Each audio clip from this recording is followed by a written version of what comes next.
In 2014, an American city was told to drink poison. Not by accident, not by nature, by decision.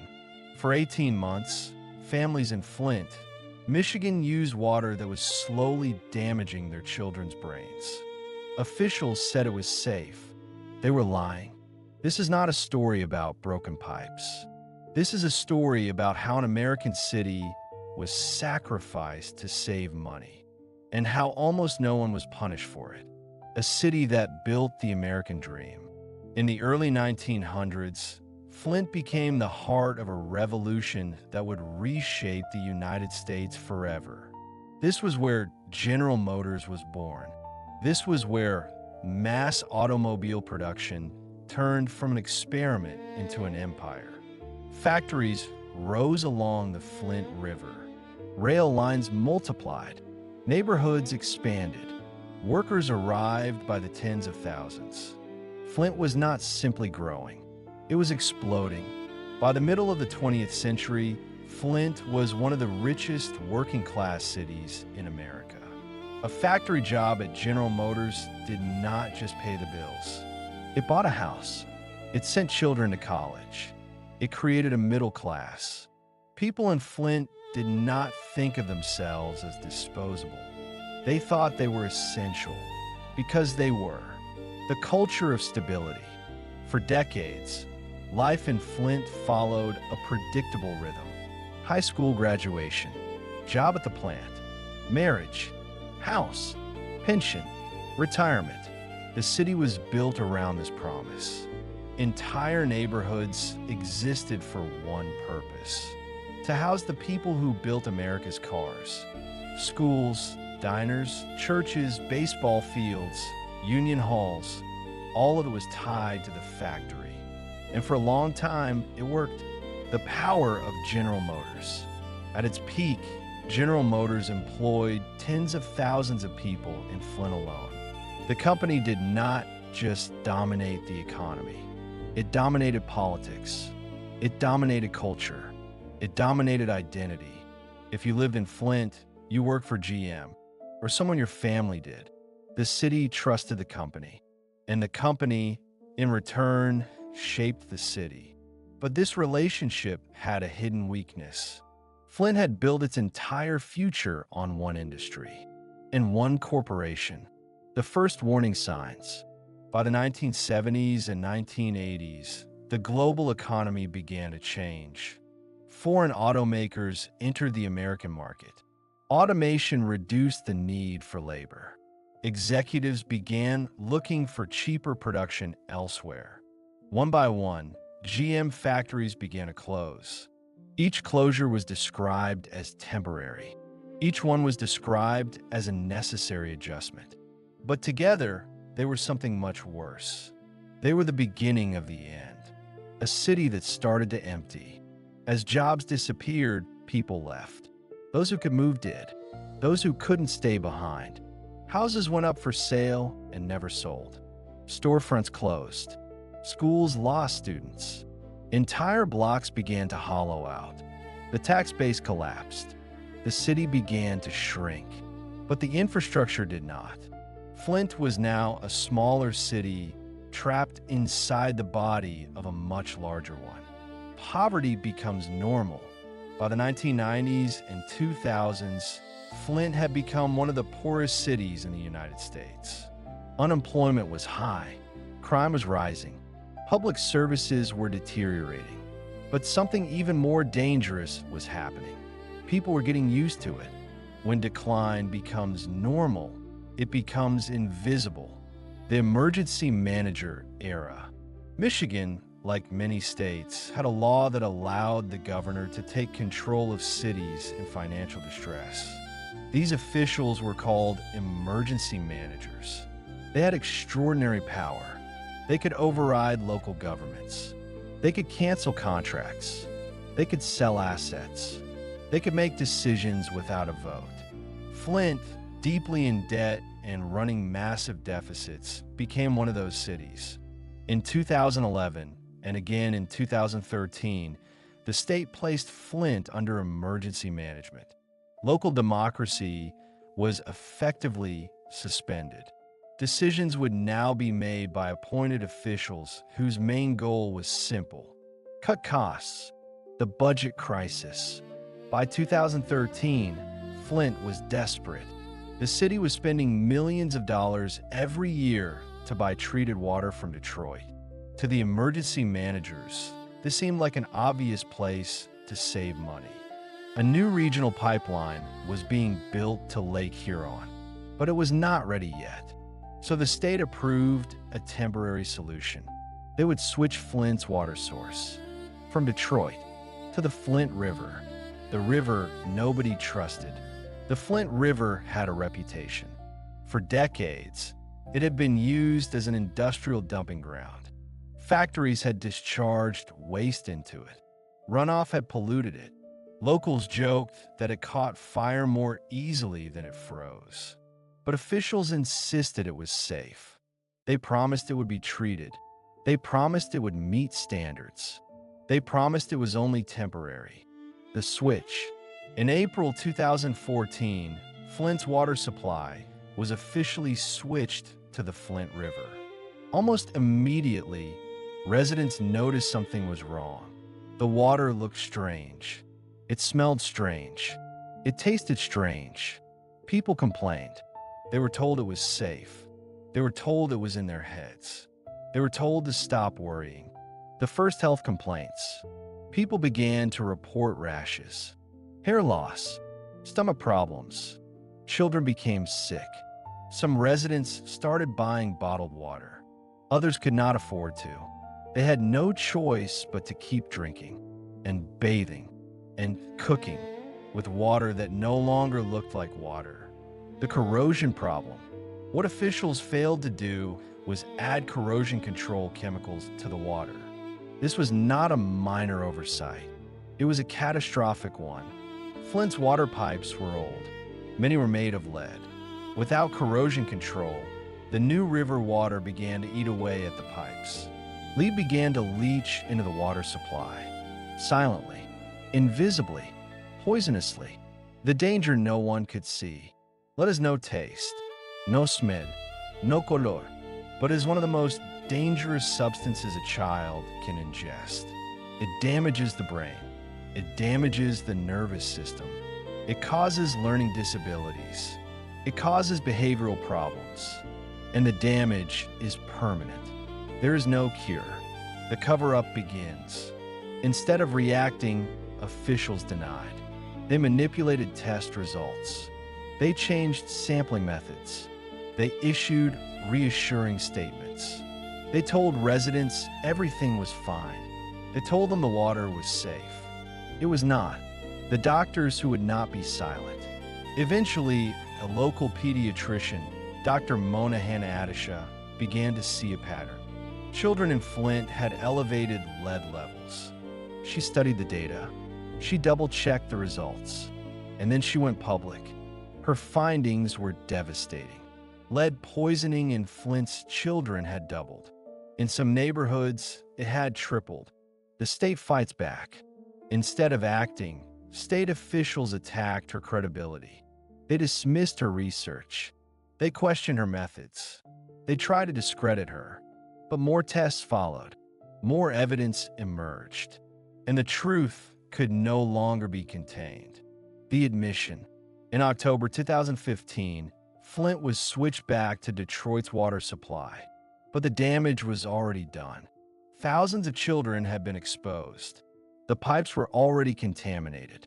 The city would not recover overnight, or even in years. A national scandal. The story exploded. National media descended on Flint. Politicians arrived, promised help, promised justice, promised change. But for the people of Flint, something had already been broken. Trust. The question that remains.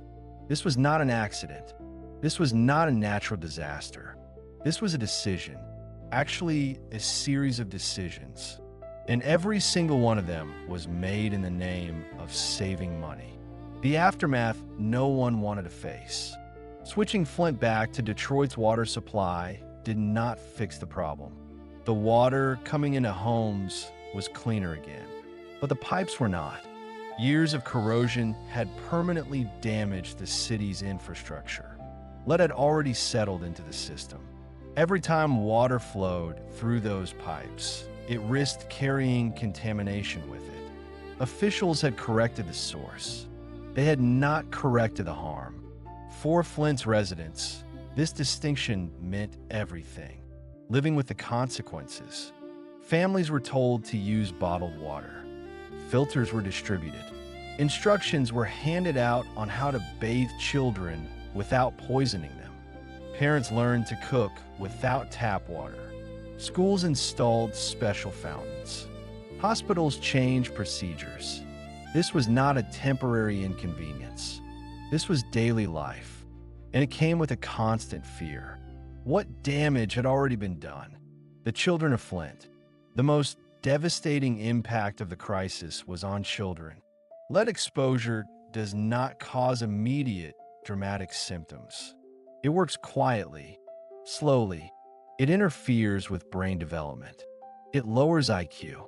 It increases the risk of behavioral disorders. It makes learning harder. And once the damage is done, it cannot be undone. For many families in Flint, the fear was not just about illness. It was about lost futures. What opportunities would their children never have? What struggles would follow them for the rest of their lives? There were no clear answers, only uncertainty, the legal fallout. As the scale of the disaster became undeniable, lawsuits followed. Residents sued the city. They sued the state. They sued federal agencies. They sued contractors. They sued anyone who had touched the decision-making process. Class action lawsuits were filed on behalf of thousands of residents. In 2021, the state of Michigan agreed to a settlement of more than $600 million. Most of that money was allocated for children who had been exposed to lead. On paper, it looked like accountability. In reality, it raised a painful question. How do you put a price on permanent damage? Criminal charges and their collapse. For years, officials promised justice. Investigations were launched. Charges were announced. State officials were accused of misconduct, neglect, and falsifying data. The public was told that those responsible would be held accountable.